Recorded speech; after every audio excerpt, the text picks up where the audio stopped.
Hi everyone, मेरा नाम है Prashant, mentor of thousands of students. और आज आप सभी की सबसे बड़ी प्रॉब्लम बोर्ड एग्जाम का सलूशन लेकर आपके सामने आ चुका हूं। अगर इस वीडियो को पूरा देखते हो, गारंटी से बता देता हूं 10 से 15 नंबर बोर्ड एग्जाम के अंदर इंक्रीज होने वाले हैं। पता है क्यों? क्योंकि आज मैं आपको सीक्रेट्स बताने वाला हूं कि बोर्ड एग्जाम के अंदर कॉपीज चेक कैसे की जाती हैं। अगर आपको यह पता चल गया ना कि बोर्ड एग्जाम में कॉपीज ऐसे चेक होती हैं, तो आपको यह पता चल जाएगा कि बोर्ड एग्जाम में अच्छे मार्क्स लाने के लिए अपने आंसर्स को आपको लिखना कैसे होता है। सारी चीजें आपके लिए लेकर आया हूं। इस वीडियो को बनाने के लिए हमने कई टीचर से बात करी, जो कि CBSE board, ICSE board, India के जितने भी बोर्ड्स हैं उनके अंदर कॉपीज को चेक करते हैं। जब मैं उनसे मिला तो मैंने उनसे कुछ सवाल पूछे और उन सवाल को मैं यहां पर लिखकर भी लेकर आया हूं। पहला सवाल मैंने उनसे पूछा, can teacher cut mark bye their own? क्या टीचर अपनी मर्जी से किसी भी स्टूडेंट के मार्क्स काट सकता है? एक टीचर को पसंद नहीं आया आंसर, तो क्या वो मार्क्स काट सकता है? क्या यह बात सच है? दूसरा सवाल, partial marking, step wise marking,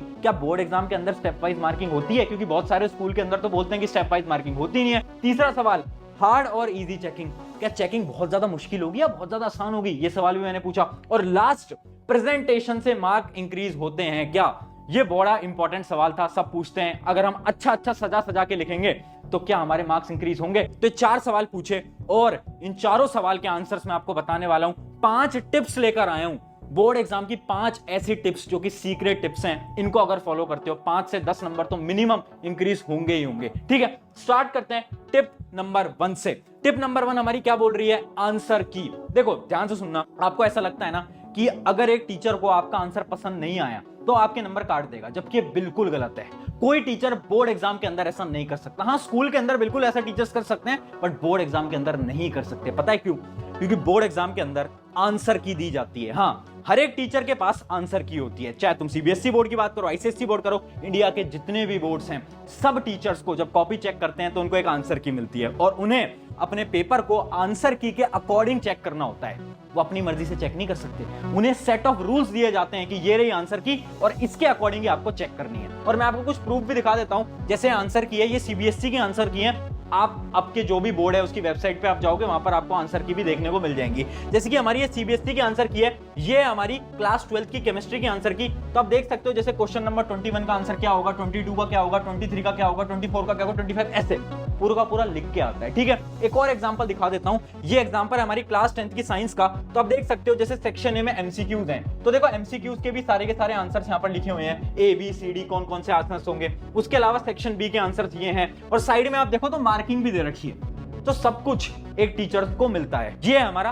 पहली चीज। अब बढ़ते हैं हमारा दूसरा और सबसे इंपॉर्टेंट पॉइंट, आपका सबसे बड़ा सवाल, स्टेप मार्किंग। इमेजिन करो आप मैथ का क्वेश्चन सॉल्व कर रहे थे, आधा तो आपका सही था और आधा आपका गलत, तो क्या आपके मार्क्स मिलेंगे? बहुत सारे स्कूल्स के अंदर क्या किया जाता है ना कि मार्क्स नहीं देते, है ना, स्टेप मार्किंग के। बट खुश हो जाओ, क्योंकि बोर्ड एग्जाम के अंदर स्टेप मार्किंग होती है। स्टेप के भी नंबर आपको मिल रहे होते हैं, चाहे वो इंग्लिश हो, एसएसटी हो, मैथ हो, साइंस हो, कोई भी सब्जेक्ट हो, क्लास 12 के केमिस्ट्री, फिजिक्स, कोई भी सब्जेक्ट हो, स्टेप वाइज मार्किंग होती है। अब तो मुझसे प्रूफ मांगोगे कि आपको कैसे पता, तो चलो मैं दिखा देता हूं। आंसर की ये बोलती है कि स्टेप वाइज मार्किंग करनी पड़ेगी। देखते हैं, जैसे कि ये एक आंसर की है, ये है इंग्लिश की, ये है इंग्लिश की आंसर की। यहां पर ध्यान से देखना, ऊपर क्या लिखा है, फॉर्मेट के 1 नंबर, कंटेंट के 2 नंबर और ऑर्गेनाइजेशन ऑफ आइडिया के 1 नंबर और एक्यूरेसी के 1 नंबर। मतलब जब ये किसका है, ये एक लेटर राइटिंग का सवाल है, तो टीचर्स को बोला जाता है अगर एक स्टूडेंट सिर्फ फॉर्मेट भी सही लिख के आता है ना, तो उसको 1 नंबर तो देने पड़ेंगे। लिखा हुआ है, ये टीचर काट नहीं सकते, लिखा हुआ है। उसके अलावा अगर स्टूडेंट कंटेंट अच्छा लिखता है तो उसे 2 नंबर मिलने हैं। अगर उसके ऑर्गेनाइजेशन ऑफ आइडियाज अच्छे हैं तो उसको 1 नंबर। और एक्यूरेसी का मतलब ग्रामर, जो ग्रामर पार्ट होता है, अगर उसने ग्रामर सही से लिखी है, करेक्ट स्पेलिंग्स लिखी है, तो उसे 1 नंबर। तो ऐसे जो आपकी लेटर राइटिंग होती है वो डिवाइडेड होती है। ठीक है, तो अब ऐसा मत करना कि तुम्हें सवाल नहीं आ रहा तो तुम उसे छोड़ के आ रहे हो। एटलीस्ट फॉर्मेट भी लिखते हो ना, उसके भी 1 नंबर मिल रहे हैं यार, उसके भी 1 नंबर लिखने हैं, उस नंबर को क्यों खो रहे हो? लिख कर आओ। ठीक है, इसका एक और एग्जांपल दिखाते हैं, जैसे कि मैथ्स का आप देख सकते हो। मैथ्स का एक ऐसे अपना क्वेश्चन है, उस क्वेश्चन में अगर आप एक पार्ट भी सही करके आते हो ना, जैसे कि अगर आप एक छोटा सा पार्ट भी सही करके आते हो ना, तो आपको यहां पर दिखेगा उसके कितने नंबर है, आधे मार्क्स हैं। अगला पार्ट सही करा तो आधे मार्क्स, अगला पार्ट सही करा तो आधे मार्क्स, मतलब मार्क्स मिलते हैं स्टेप के। ठीक है, तो अब वो जो तुम डरते रहते हो, बार बार पूछते रहते हो यार बोर्ड एग्जाम आ रहे हैं, बोर्ड एग्जाम आ रहे हैं, डरो मत, घबराओ मत। बहुत सारे स्टूडेंट्स तो आधे टाइम डर में ही गुजार रहे हैं आज के समय पर। एक चीज मैं आपको बता रहा हूं, एक काम करना, अभी कभी वीडियो पॉज करो और एक कमेंट लिख दो कि this exam will be best exam of my life. ये पता है मैं आपको क्यों लिखवा रहा हूं, ये मैं आपको इसलिए लिखा रहा हूं, अपने दिमाग को याद दिलाओ कि ये एग्जाम कोई बड़ा एग्जाम नहीं है, बोर्ड एग्जाम है, कर लेंगे यार, कोई मुश्किल एग्जाम नहीं है, तुम कर लोगे। लिखो कमेंट में, और जब भी डेली उठ रहे हो ना, शीशे के सामने जाकर खड़े हो और बोलो this exam will be best exam of my life, ये एग्जाम मेरी जिंदगी का सबसे बेहतरीन एग्जाम होगा। खुद से बोलो, खुद से बोलना पड़ेगा। तो ये थे हमारे 2 पॉइंट। अब बढ़ते हैं हमारे पॉइंट नंबर 3, जो कि है always right answer from NCERT. बहुत लोग इस पे शॉक हो गए होंगे, अभी इसके बारे में बात करते हैं, बट उससे पहले एक इंपॉर्टेंट चीज मैं आपको बता देता हूं। बहुत स्टूडेंट्स का ना बहुत बड़ा डाउट है कि भैया बोर्ड एग्जाम या तो स्टार्ट हो गए हैं या तो स्टार्ट होने वाले हैं। अब होता क्या है ना, जैसे कि मान लो रात के 10 बज रहे हैं, 11 बज रहे हैं और कोई कॉन्सेप्ट आपको समझ नहीं आ पाया, तो आप कंफ्यूज हो जाते हो, क्योंकि उस समय पर आपके कोई टीचर्स भी नहीं होते जो कि आपके जितने भी प्रॉब्लम्स वगैरह हैं वो क्लियर कर दें। तो उस समय पर आप क्या करो, उसी का एक सोल्यूशन मैं आपको बता रहा हूं। एक ऐप आपको रिकमेंड कर रहा हूं जो कि है फिलो ऐप।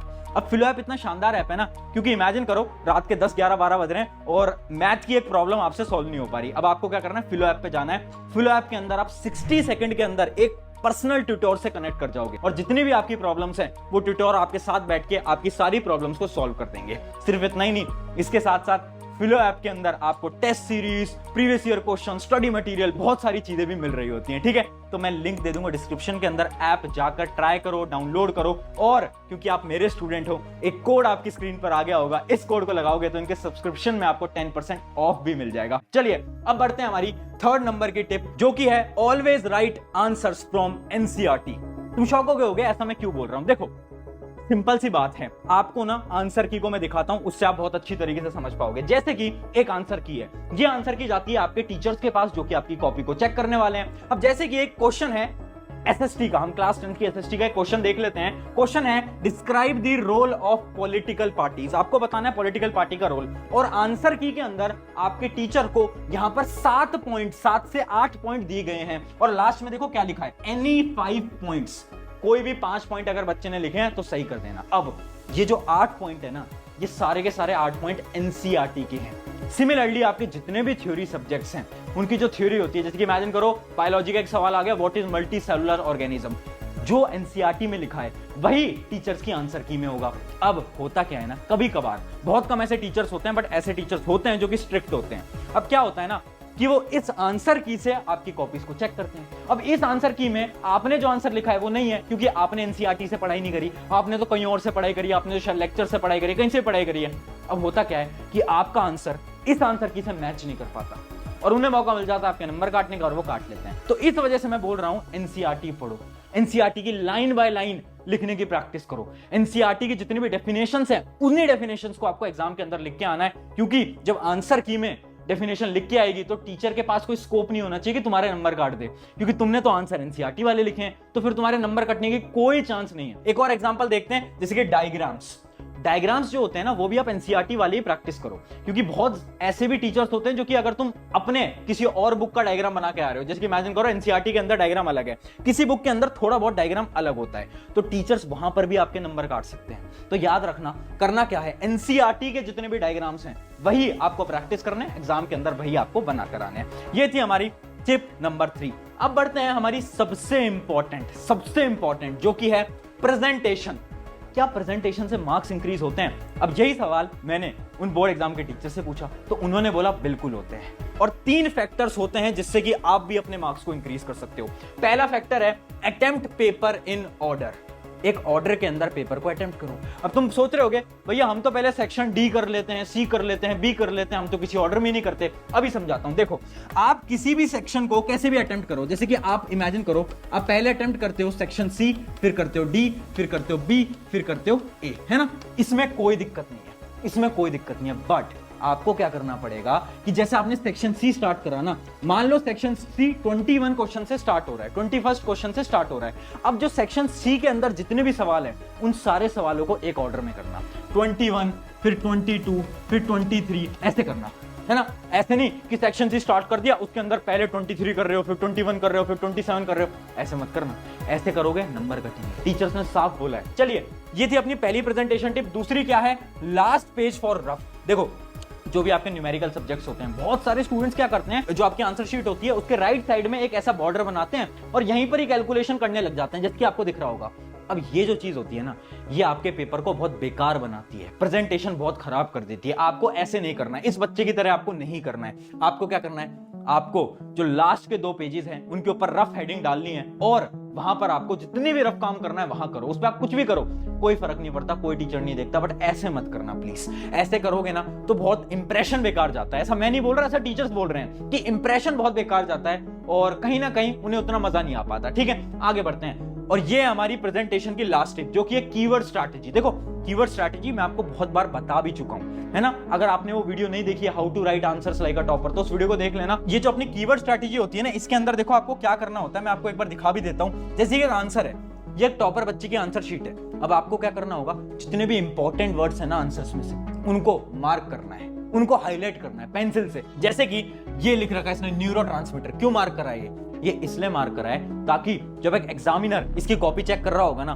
तो डायरेक्टली देखेगा, अच्छा इस बच्चे ने न्यूरोट्रांसमीटर लिखा हुआ है, ठीक है, मतलब इसको तो आता है आंसर, और यहीं पर ही वो टिक करेंगे और वो आगे बढ़ जाएंगे। ठीक है, वो पूरा आंसर ही नहीं पढ़ेंगे, वो लाइन टू लाइन ही नहीं पढ़ेंगे। इससे क्या फायदा होगा, अगर आपका आंसर थोड़ा बहुत गलत भी होगा तो भी नंबर बेटा पूरे मिल जाएंगे। बड़ी शानदार टेक्निक है कीवर्ड स्ट्रैटेजी। अगर इसको पूरा जानना है, how to write answers like a topper, please उसको जाकर देख लो, बहुत इंपॉर्टेंट वीडियो है। अब बढ़ रहे हैं हमारी फाइनल टिप की तरफ, और ये है उन सब बैक बेंचर्स के लिए जो कि परेशान है, जिनको लग रहा है बोर्ड एग्जाम में कुछ नहीं हो पाएगा। देखो लास्ट टिप है, टीचर्स आपको पास करने की कोशिश करेंगे।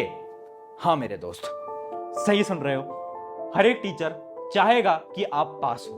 तुम्हें ऐसा लग रहा है ना बोर्ड एग्जाम के अंदर तो भैया टीचर्स फेल कर सकते हैं, मेरी तो प्रिपरेशन नहीं है, मेरा तो सिलेबस नहीं हुआ है। डरो मत, टीचर्स आपको पास करने की कोशिश करते हैं। मैं इतने टीचर से बात करता हूं, सब बोलते हैं कि हम तो खुद चाहते हैं कि बच्चा पास हो जाए। तो उसके लिए तुम्हें क्या करना है, एक 1 to 1 टिप दे रहा हूं, है ना, ध्यान से सुनना। इमेजिन करो एक सवाल है जो तुम्हें नहीं आ रहा है ना, कुछ भी जो भी तुम्हें उस चैप्टर से रिलेटेड आता है वो लिख कर आ जाओ। तुम्हें पता चल गया ये जो क्वेश्चन है इस चैप्टर का है, उस चैप्टर से रिलेटेड लिख कर आओ।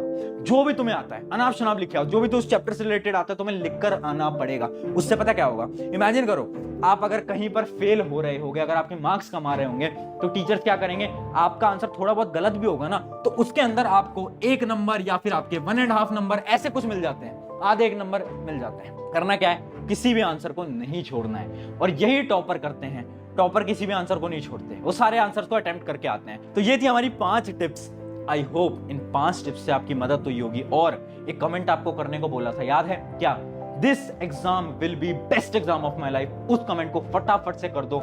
अगर इस वीडियो ने आपकी मदद करी है तो अपने एक दोस्त के साथ शेयर कर देना इस वीडियो को। और बस इतना बोलूंगा कि यार बोर्ड एग्जाम कोई बड़ी चीज नहीं है, और ये एग्जाम बहुत शानदार होगा, आपके बहुत अच्छे मार्क्स आएंगे, ट्रस्ट मी।